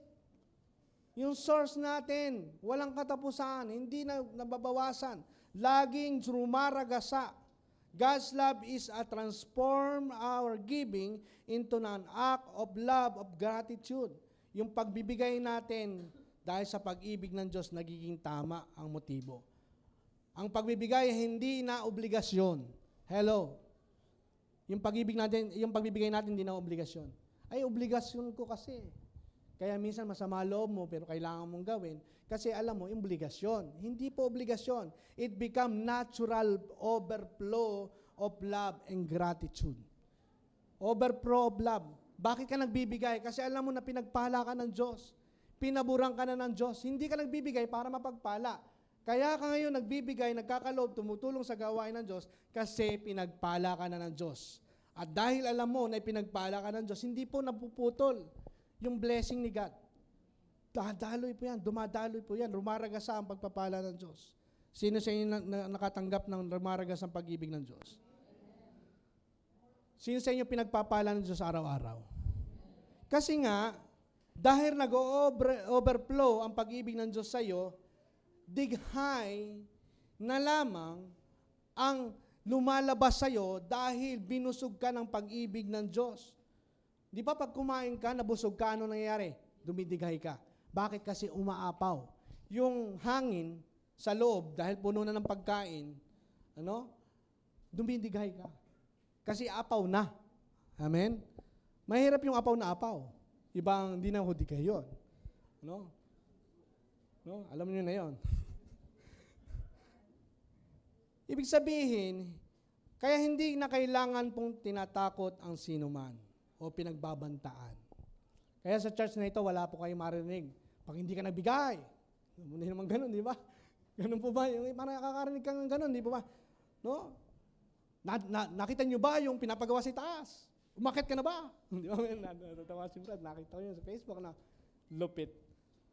Hindi po ganun. Hindi mo kailangan takutin o pinagbabantaan ang mga membro, ang mga nakikinig, ang mga mananampalataya. Hindi mo kailangan latiguhin para magbigay.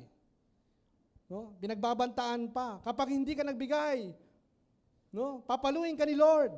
Di ba? Meron ganon. Sino kaya ang Lord yung sinasabi niya? Pag hindi ka nagbigay, papaluin ka na. Sino kaya yung Lord pero yun mo yung papaluin siya ni Lord, binigay nga yung kanyang anak. Kung naibigay nga yung kanyang anak, gaano pa kaya mga bagay sa mundong ito? Tapos papaluin ka na Lord kasi hindi ka nagbigay? Sino kayang Lord yon? Hindi po ganun ang Diyos natin. Hindi po ganun si Lord natin. Hindi po ang tinutukoy dito ay si Lord Jesus. No? Ang sabi ng iba, kapag hindi ka nagbigay, magkakaroon ka ng cancer. Yung salot, darating sa'yo. Lupit. No? Sisingilin ka ng Diyos sa mga hospital bills mo. Kaya kapag hindi ka nagbigay sa Lord, iyan ang mangyayari sa'yo. May nagsasabi po ng ganito. No? Meron naman nagsasabi, totoo naman, nangyari sa amin. Nung hindi ako nag-tithes, nalugi yung kumpanya ko. Bakit nangyari? Nangyayari ito dahil pinaniwalaan mo. Mabuti o masama, pag pinaniwalaan mo, ito'y nangyayari sa iyo. Kung ito ay kaya mo yung pinaniniwalaan. Bakit ka pa mag-iisip ng masamang bagay na mangyayari sa iyo? Paniwalaan mo ang mabubuting bagay na ikaw ay pinagpala. Ikaw ay pinaburan hindi dahil sa iyong ginawa. Ikaw ay pinagpala at pinaburan, ginawang mayaman, pinabanal, pinatawad, pinagaling, hindi dahil sa iyong ginawa, kundi dahil sa ginawa ni Kristo sa krus ng Kalbaryo. Amen po ba? Kaya piliin natin na paniwalaan ang tama. Hindi tayo nagbibigay dahil takot tayo sa obligasyon nito. Tayo nagbibigay dahil ang pag-ibig ng Diyos ay umaapaw sa atin. Sabi mo sa iyong katabi, umaapaw sa iyo. You can always give without loving. Totoo po ba yun? Pwede kang magbigay ng walang pag-ibig. Marami pong ganyan ngayon kasi sobrang-sobra yung natanggap nila sa flood control. Donate dito, donate doon. Nagbibigay sila walang pag-ibig. Nagbibigay po ba? No? Nagbibigay 30% dito, 40% dito. Walang pag-ibig, pero ang tunay na umiibig, but you cannot love without giving. Amen? Pwede kang magbigay, nang hindi umiibig, pero ang tunay na umiibig, hindi pwedeng magbigay. Giving is the overflow of love. Giving is the expression of love.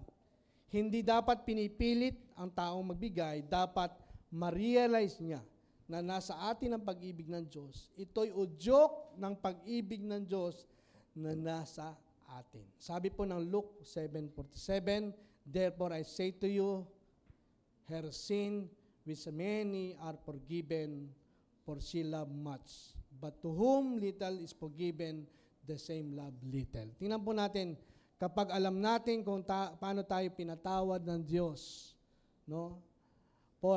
Forgiven little, love little. Forgiven much, love much. Di ba? Alam natin kung paano tayo pinatawad ng Diyos. Yun na lamang, yun po ang nag-uudyok sa atin. Mga kapatid, ang pag-ibig ng Diyos ang nag-uudyok sa tao para magbigay. Ang pagpapatawad ay ekspresyon ng pag-ibig ng Diyos. It comes out, sabi doon, it comes out naturally. Kung makita natin na tayo po ay minahal ng Diyos, siya ang unang nagbigay sa atin ng kanyang anak. Tandaan po natin, nakita na natin yon at nagpatawad sa atin kahit nung tayo ay makasalanan pa. The love of God will come out naturally. Lalabas po yan. Wala ka pong mababasa sa Old Testament na nagbigay ng kalahating kayamanan. Pero sa New Testament, si Zaccheo. Kailan po si Zaccheo?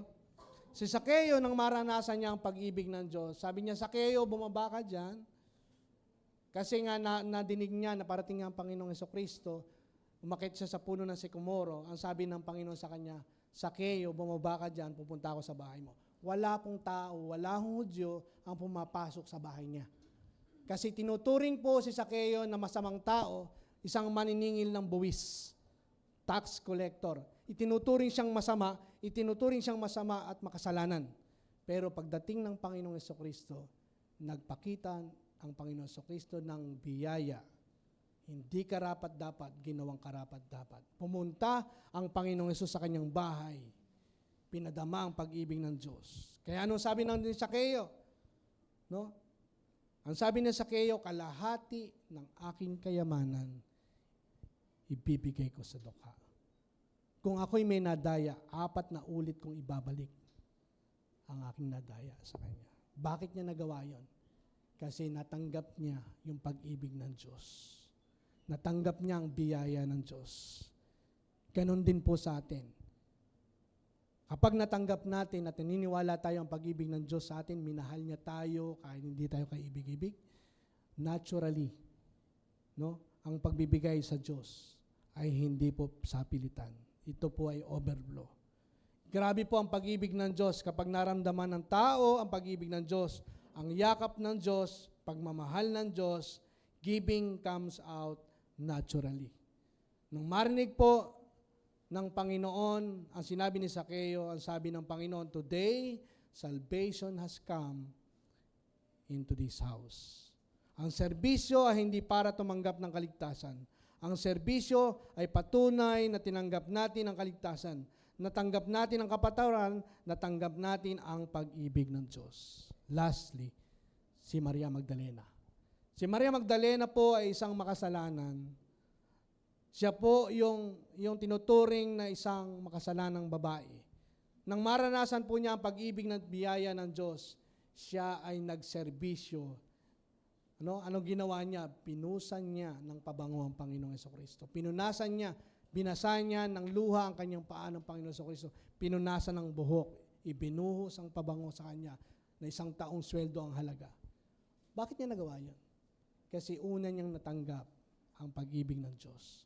Una niyang natanggap ang pagmamahal ng Diyos na napuno sa kanya, nabuhos sa kanya, bumubulwak sa kanya, at ito'y umaapaw naturally ang paglilingkod sa Panginoon. Amen po? Naniwala tayo doon? Kaya kapag naniwala tayo in Christ, we have the love of God. Kusa po yung bubulwak. Ano po ang life application? The life application, una, dahil bumubulwak ang pag-ibig ng Diyos sa atin, share God's love to others boldly. We can share. We can share. Amen po ba? I-share po natin sa ating kapitbahay, sa ating kaibigan. Invite. Mag-invite po tayo. Invite po tayo. Yung iba nga, nanonood lang ng sine, nag-i-invite eh. Oy, tara, maganda yung palabas. Sama ka, lilibre kita. Di ba may ganon? Maganda yung palabas. Magaya ka, nilibre mo. Kasi alam mo maganda yung palabas. Lalo na yung ginagawa natin dito sa church. Pinag-uusapan natin. Sino po sa inyo maganda yung pinag-uusapan natin? O di pamalita mo, i-share mo. Pangalawa, forgive others freely. Kung ang Diyos ay nagpapatawad, sino ba naman tayo para hindi magpatawad? Huwag nating hayaang nakawin ni Satanas yung kaligayahan natin. Alam niyo po ba yung sama ng loob, hindi po galing sa Diyos. Nilalagay ni Satanas yan, pinalalalim pa yan. Pag hindi ka nagpatawad, hindi maalis yan. Magpatawad ka muna. Mawawala yung sama ng loob mo, magiging masaya ka sa buhay. Kapag hindi ka nagpatawad, malungkot ang buhay. Kahit saan ka pumunta, malungkot ka pa rin. Bakit? Kasi nandoon pa rin.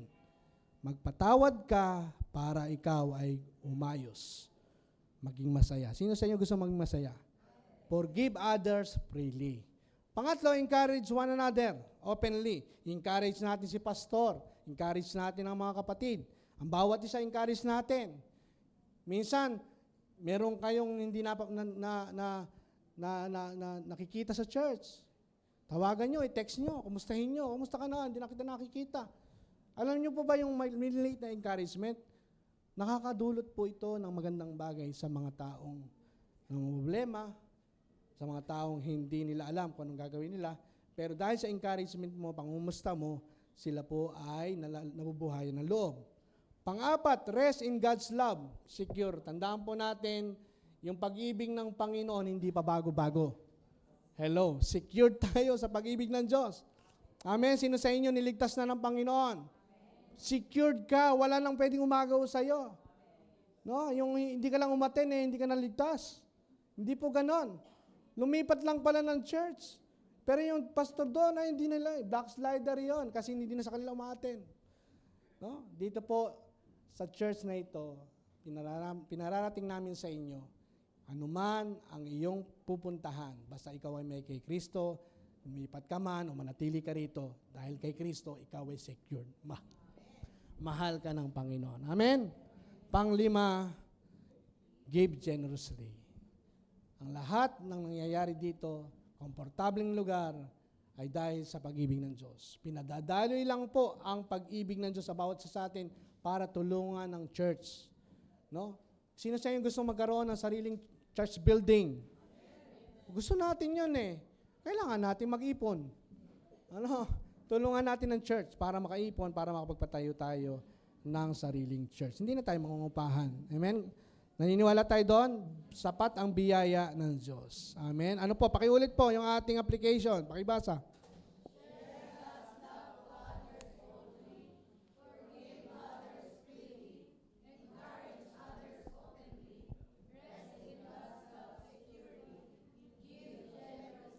Okay, the big idea. The big idea is, in Christ, we have the love of God. Palakpakan po natin ang Panginoon. Tayo po'y manalangin, maraming salamat po, Diyos, sa iyong salita. Sapagkat ang salita mo, Diyos, ay makapangyarihan. Ang salita mo ang nagpapatunay na kaming nakay Kristo, mayroon kaming pag-ibig mo na nasa amin. Hindi basta-basta pag-ibig lang. Ito po, Diyos, ay bumubulwak. Ibinuhos mo sa amin. Gas out, Panginoon. Bumubulwak, masagana ang pag-ibig mo na ipinagkaloob mo sa amin. Maraming salamat. Tunay nga, O Diyos, na ito po'y may i-apply namin. Kaya namin itong i-apply sa aming sarili. Magagawa po namin ito na may paramdam at ang pag-ibig mo, Panginoon. Magagawa po namin magpatawad, O Diyos. Dahil ikaw ang Diyos na siyang kumikilos sa amin. Nagpatawad ka nga sa amin. Kaya namin magpatawad sa aming kapwa. Kaya namin mag-share ng gospel. Kasi ang kinukwento namin na hindi ang aming sarili, kundi ang iyong ginawa sa krus ng Kalbaryo. Kaya naming magkaloob, magbigay at tumulong sa iglesia mo, sapagkat ikaw ang Diyos na nagsabi, we are blessed and highly favored because we are in Christ. Salamat po, Diyos. Tunay nga, sa iyo po ang aming pinakamataas na papuri, pinakamataas na pagdakila, paglulat sa tayong pangalan ni Jesus. Amen. Amen.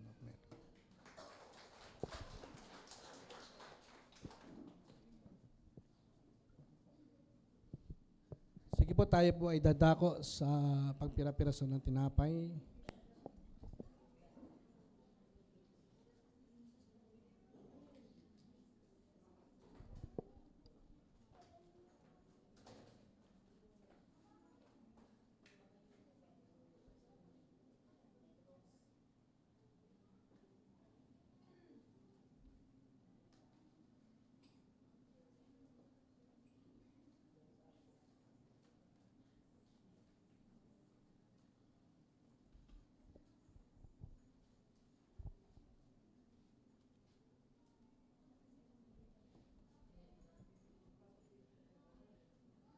Sabi po ng Romans chapter 8 verse 1 hanggang sa sumusunod. Kaya wala nang kahatulan, parusa sa mga taong na kay Kristo, Jesus. Sa magitan ng kautusan ng Espiritu na nagbibigay buhay dahil sa pakikipagsa natin kay Kristo, Jesus, pinalaya ako mula sa kautusan ng kasalanan at kamatayan. Ginawa ng Diyos ang hindi kayang gawin ng kautusan dahil sa kahinaan ng tao. Isinugo niya ang kanyang sariling anak sa anyo ng taong makasalanan upang pawiin ang kasalanan. Sa gayon, hinatulanan niya ang kasalanang umaalipin sa tao. Ginawa ito ng Diyos upang ang itinakda ng Diyos tinakda ng kautusan ay matupad sa atin sa pamumuhay ayon sa Espiritu at hindi ayon sa laman. Ang namumuhay ayon sa laman ay walang pinapahalagahan kundi ang mga bagay ukol sa laman, ngunit ang namumuhay ayon sa Espiritu ay pinahalagahan ang mga bagay na espiritual. No, ito pong ginagawa natin ay pagpapahalaga, pagkilala sa natapos na gawa ng Panginoong Jesucristo. Dahil po sa natapos na gawa ng Panginoong Jesucristo, wala nang hatol pa ang mga na kay Kristo. Wala na po tayong hatol. Bakit? Kasi hinatulan na ang kanyang bugtong na anak sa krus ng Kalbaryo. Pinayaran ni Kristo ang lahat ng ating mga kasalanan doon sa krus.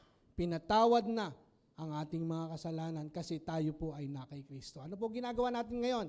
Inaalala lang natin. Magsabihin ng inaalala, pinasasalamatan natin.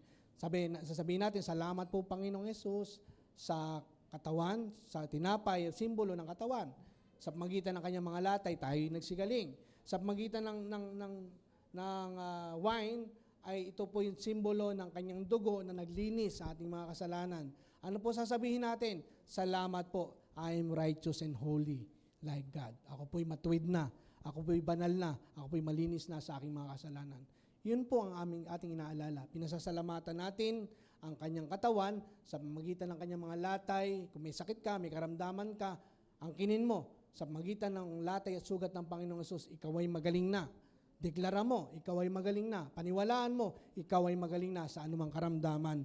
At ikaw ay magpasalamat sa kalinisan, katwiran at kabanalan na ibinigay sa atin ng Panginoon. Hawakan po natin ang tinapay. Ama, maraming salamat po sa tinapay na ito na simbolo ng iyong katawan na sa pamagitan ng iyong mga sugat at mga latay, anumang karamdaman na meron kami sa aming katawan, sa aming pisikal na pangatawan, dinideklara po namin na kami po'y magaling na.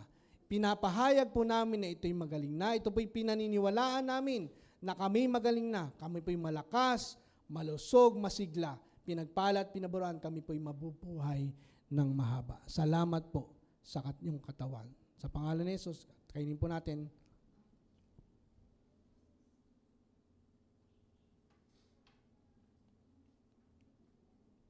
Hawakan po natin ang saro. Ama, maraming salamat po sa sarong ito na simbolo ng iyong dugo na nabubuhos sa krus ng Kalbaryo. Salamat po at nabuhos ito upang ang aming mga kasalanan ay mapatawad, malinis na kami sa iyong harapan. Salamat po sa katwiran, salamat po sa kabanalan, salamat po sa iyong anak na si Jesucristo na nasa amin, na si Kristo ang tinitingnan mo para sa amin. Salamat po Panginoon, kinikilala po namin ito at pinasasalamatan po namin ito sa pangalan ni Jesus. Amen. Inumin po natin.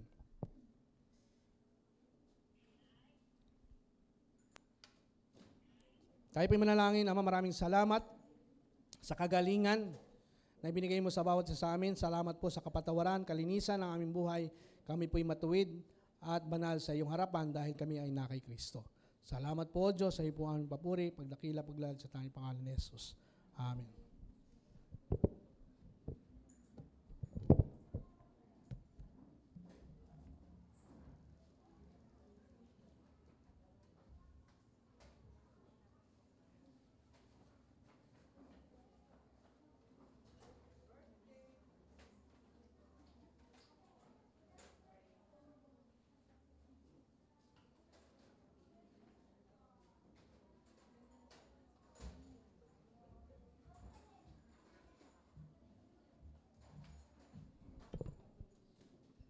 Praise the Lord. Ano po yung big idea? We have the love, the love of God. Salamat po sa Panginoon sa pag-ibig. Sino po ba yung pag-ibig ng Diyos? Si Jesus. Si Jesus ang pag-ibig ng Diyos. Ang sabi nga ng Romans 5:5, at hindi tayo mabibigo sa ating pag-asa dahil ibinuhos sa atin ng Diyos ang kanyang pagmamahal sa pamamagitan ng banal na Espiritu na ibinigay niya sa atin. Ibinuhos, hindi po winilig lang, no? Kundi buhos. Meron nga po akong alam na kanta noon na, ibuhos mo. Tayong mga hindi na ibuhos. Binuhos mo. Binuhos ng binuhos mo. Ano yun? Pagpapala mo. Diba? Binuhos ng Diyos ang pagpapala niya sa ating pamilya, sa ating trabaho. Binuhos ng Diyos ang pagpapala niya sa lahat ng ating mga kinakalinga, sa ating mga kamay, at sa atin mismo diniposito niya ang pag-ibig ng Diyos sa ating puso. Ang Diyos ang unang nagmahal, ang Diyos ang unang nagbigay, kaya po tayo ngayon ay mayroong mahuhugot para ibigay naman natin sa ating mga brethren, sa lahat ng nangangailangan. Mayroon po kasi tayong pagkukuhanan. Wala talaga ako wala, meron po. Meron po, kasi ibinuhos ng lahat ng Diyos ang lahat-lahat ng pagpapala na yan. At ang sabi nga, ito lamang ay magagawa natin sa pamamagitan ng Panginoong Jesucristo na nagpapalakas sa bawat isa sa atin. At sa pananampalataya na pinagkaloob ng Diyos sa atin, magagawa po nating lahat ito. Amen. Tayo po ay vessel of God's blessing. Naniniwala po kayo doon? Tayo ay instrumento ng kanyang pagpapala. At ngayon po, mga kapatid, sa oras na ito tayo po ay nasa oras ng pagbibigay. At ito po ay isang uri ng pagsamba sa ating Diyos. Ano man po ang amount o yung hawak ninyo, hindi po yan tinatanaw ng Lord. Yan po ay nagpapakita lamang yung pagbibigay natin ay nagpapakita ng honor o karangalan o pagsamba natin sa ating Diyos. Ang ating pong Diyos kasi ay mayaman. Hindi niya kailangan ng pera. Dahil sabi nga sa Psalm 24:1, ang buong mundo at ang lahat ng narito ay pag-aari ng Diyos. Bakit tayo magbibigay? To honor God. At dahil siya ang unang nagbigay sa atin. Siya ang unang umibig. Siya ang una talaga sa lahat. Wala po tayo kahit ano paman dito sa mundong ito, kundi ang Diyos lamang. At salamat sa Panginoon. Sa oras pong ito, handa natin ang ating mga kaloob. Ano man po ito pa ay ikapo o handog. Pasalamatan natin ang Panginoon dahil pinagkatiwalaan niya tayo ng mga pagpapalang ito. Lord, we thank you for your faithfulness, O God, for your loving kindness, O God. Thank you for your word na nagpapalakas sa bawat puso namin, nagpapatibay ng aming pananampalataya. Panginoong Hesus, salamat at tinubos mo kami. Hinandog mo ang iyong buhay para sa amin. Ikaw na nagpakaaba upang kami naman ay patuloy na yumaman, O Diyos. Lord, salamat sa ginawa mo sa krus ng Kalbaryo. And we give you this offering this day, O God. Kalakip ng aming pagsamba dahil you are worthy, O God, to receive the glory, the honor, the adoration. We worship you, Panginoon. Salamat, Ama, sa mga tinatangkilik namin, O Diyos, sa mga blessings araw-araw. Panginoon, salamat din at kami nakadalo sa oras na ito. Ang oras, ang time, Panginoon, ay ibinibigay din namin sa iyo, Panginoon. Hallelujah. Marami pong salamat, Panginoon, sa peace, Panginoon, maging sa aming pamilya. Alam po namin, ikaw ang cornerstone ng bawat family namin, O God. Salamat, O Diyos. Kami ay iyong pinalakas. Kami ay iyong pinasigla.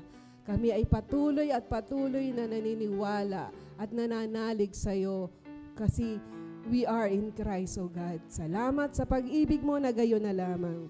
Narito po, Panginoon, ang aming handog. Tanggapin niyo po, Panginoon. Ito ay magamit sa iyong kingdom for your glory, O God. Magamit, Panginoon, sa pag-share ng gospel of grace, O Lord. We ask this, Lord, in the powerful name of Lord Jesus Christ, our Savior, our Master. In the name of Jesus. Amen. Amen.